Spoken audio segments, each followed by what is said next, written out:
በመጨረሻም ዲያቆን ሄኖክ ኃይሌ ዝምታውን ሰበረ። እመቤታችን ቅድስት ድንግል ማርያም ቤዛዊት ዓለም ተብላ በአበው ስትገለጽ ክርስቶስ ያደረገውን አድርጋ አድናናለች ማለታችን እንዳልሆነ እንኳንስ ለጳጳስ ለፕሮቴስታንቶች እንኳን በድርቅና ብቃት ላይ ከመድረስ ተላቀው ቢያደምጡ ግልጽ ጉዳይ ነው። ይህን ጽሑፍ የጻፈው ዲያቆን ዮሐንስ ጌታቸው በዚሁ ርዕስ ላይ በጻፈው አንድ ጽሑፉ ላይ ነው። ነይ ነይ እምዬ ማርያም ቤዛ ነሽ አሉ ለዓለም። እመቤታችን ቤዛ አይደላችም። ቤዛ ፍጡር ቤዛ መሆን አይችልም። ከታላቁ ሊቀ ነቢያት ሙሴ እስከ ኃላፊው ጠፊው ሀብት በመጽሐፍ ቅዱስ ቤዛ ሲባሉ ተመልክተናል። ሰሞኑን መነጋገሪያ የሆኑት ሊቀ ጳጳስ አቡነ ገብርኤል እመቤታችን ቤዛዊተ ዓለም ልትባል አይገባትም በማለት በፍኖተ ጽድቅ አዳራሽ ባስተማሩት የምንፍቅና ትምህርት ላይ የማያዳግም ምላሽ ዲያቆን ሄኖክ ኃይሌ ሰጥቷል። የፍኖተ ጽድቅንም እባጭ ሲል ገልጾታል። በመቀጠል በፌስቡክ ገጹ ላይ ያሰፈረው ምላሽ በዚህ መልኩ አቅርበናል። እስከ መጨረሻው ይከታተሉ።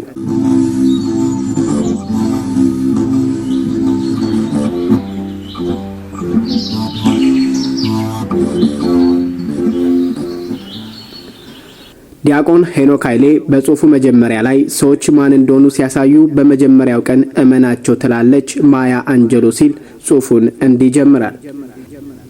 ይህን ጽሑፍ ከትናንት በስቲያ ጽፌው ስሜታዊ ሆኜ እንዳይሆን በሚል ትንሽ ቆይቼ ልመልከተው ብዬ አሳደርኩት። በቆይታ ሐሳቤ ሊቀየር ስላልቻለ እንደወረደ ለጥፌዋለሁ። የምናገረው ነገርም እሳቸው ስለ ድንግል ማርያም ከተናገሩት አይከፋም።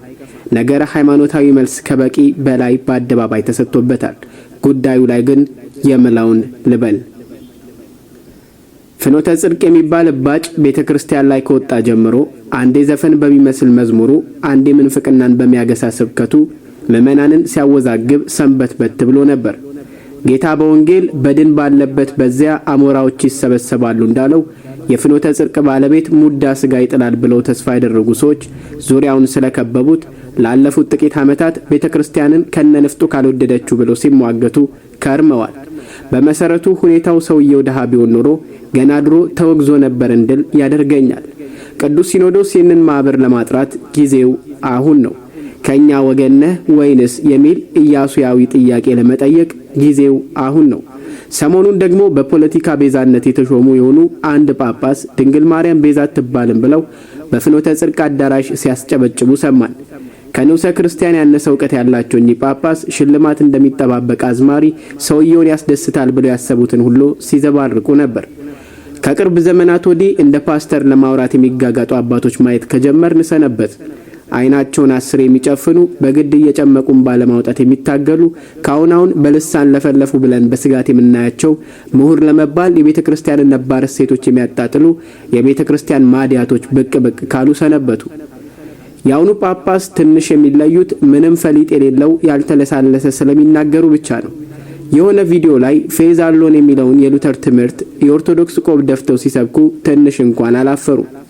በኦርቶዶክስ ተዋሕዶ ቤተክርስቲያን ተሹመው ተሸልመው ክህደት እያስተማሩ መቀጠል እንደማይቻል ለማሳየትና አንዴ ከጳጳሱ ምንም አይኮንም አይነት አመለካከትን ለማረም ቅዱስ ሲኖዶስ ይህንን እድል ሊጠቀም ይገባዋል።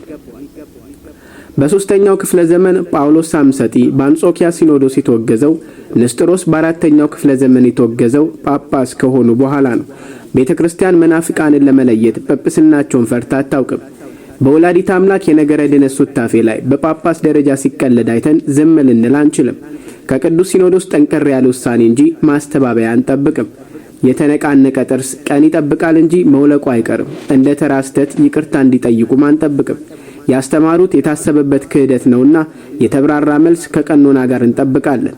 የበራላቸው ለመባል የብርሃን እናትን ሊጋርዱ የሚጥሩ ሰዎች ማላገጫ ሆነን አንቀርም። ሙሴ ቤዛ በተባለበት መጽሐፍ ቅዱስ እያመኑ ድንግል ማርያም ቤዛ አትባልም ላሉት ጳጳስ ቅዱስ ሲኖዶስ ቤዛ ሲሆናቸው ማየት አንፈልግም።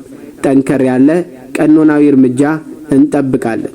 ዲያቆን ሄኖክ ኃይሌ ሚያዝያ 15 2017 ዓ.ም።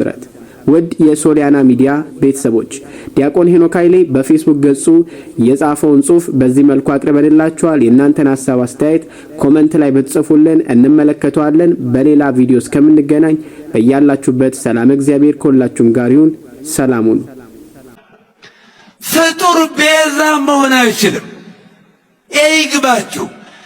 ቤዛ ማለት ስለሌላ ተላልፎ መሰጠት ማለት ነው። ነይ እምዬ ማርያም ቤዛ ነሽ አሉ ለዓለም። እመቤታችን ቤዛ አይደላችም፣ ቤዛ ልጇ ነው። አትደንግጡ። ቆይ እንትን ቴዎድሮስ መድኃኒት ቤት፣ አስቴር መድኃኒት ቤት ሲባል አይቆጡ። እስቲ ሂድና እዚያ ባለ መድኃኒት አቤት ኢየሱስ ብቻ ነው መድኃኒት፣ ይህን ዝጋ በለው እስቲ ሂድና። እሱማ ናትክን ይልሃል። እመቤታችን ስለማትልህ ትሳደባለህ ማለት ነው። እድኩ ይቅርም። ፓስተሩን ራሱን ተሻለ ብትሉት መድኃኒት ውጭ ተሽሎኛል ይላል። ኢየሱስን ውጣ ሆኖ እንዲሁ እኮ አይደረስ እኮ ነው። እንዲሁ ድንቁርና እንዲህ አድርጎ ቤት ይሰራል። እንዲህ አድርጎ ድንቁርና እንዲሁ ጥበብ ቤቷን እንደሰራች ድንቁርና ቤቷን የሰራችባቸው ሰዎች እኮ ናቸው እነዚህ። 7 ምሰሶ የድንቁርና ምሰሶ የቆሙባቸው ሰዎች እንዲሁ እኮ ይቀርብ። መድኃኒት ክርስቶስ እግዚአብሔር ያሳያችሁ። ኢየሱስ ውሃ የሕይወት ውሃ ነው። ውሃ ጠጣው ሲል ኢየሱስን ጠየስታውቶ ውሃ ኢየሱስ ነው። አጠጣ ብል እስቲ በል ታጠጣ አይደል? ኢየሱስ ነው ውሃ በል። እኔ የሕይወት እንጀራ ነኝ ብሏል። አይ በቃ እንጀራ አትብላ፣ ኢየሱስ ነው እንጀራ በልና ሳትበላ ተኛ። ትሞታለህ፣ ትበላለህ። እንዲሁ እኮ አይደረስ እኮ ነው። ክርስቶስ እረኛ ነው። እስቲ ሲጨንቅ ፖሊስ አጠራ እኮ እንዲሁ ድንቁርና እኮ ነው ይማል። ክርስቶስ ንጉሥ ነው። እስቲ አልገዛም በልና መንግስት የሚያደርግህን ታየዋለህ። ንጉሴ ክርስቶስ ብቻ ነው በልና የጸጋና የባህሪ ያለ ክርስቶስ ብርሃን ነው። እስቲ ባትሪ ያልወድና እንቅፋት ወግሮ ሲጥል እንዲሁ ነው። ይህ ድንቁርና አይደለም፣ ድንቁርና እኮ ነው። ሁሉ ክርስቶስ በተጠራበት ስም እንኳን እናቱ ፀሐይ ተጠርታበታለች። እሱ ብርሃን ነው። ፀሐይ ባቅሞን ብርሃን ናት። ላቅሞ ባትሪ ባቅሞን ባትሪ ኮከብ ብርሃን ተብሏል። ተመልከቱ ማለት እኔም አባ ተባልኩ፣ እግዚአብሔርም አባ። ይገርማል እኮ አይከፈውስ አባ ብለን የምንጠራበትን የልጅነት መንፈስ ሰጠን አይተባል። አብርሃምም አባት፣ እግዚአብሔርም አባት። ከዚህ በላይ ቃል ስለሌለን ማለት ዳዊትም ንጉሥ፣ እግዚአብሔርም ንጉሥ። ዳዊትስ ጥሩ ነው። እና እጀሬም ንጉሥ፣ እግዚአብሔርም ንጉሥ በአንድ ስም ማለት ነው። እግዚአብሔር እንደዚህ ስለተጠራ ልብ ብላችሁ እግዚአብሔር እንደዚህ ስትጠራ ሙሴም አምላክ እግዚአብሔርም አምላክ። ሙሴ የፈርዖን አምላክ ነው። ዘጸአት 7:25 ላይ እግዚአብሔርም አምላክ ሙሴም አምላክ። አሁን ሙሴ እግዚአብሔር ነው አይደለም?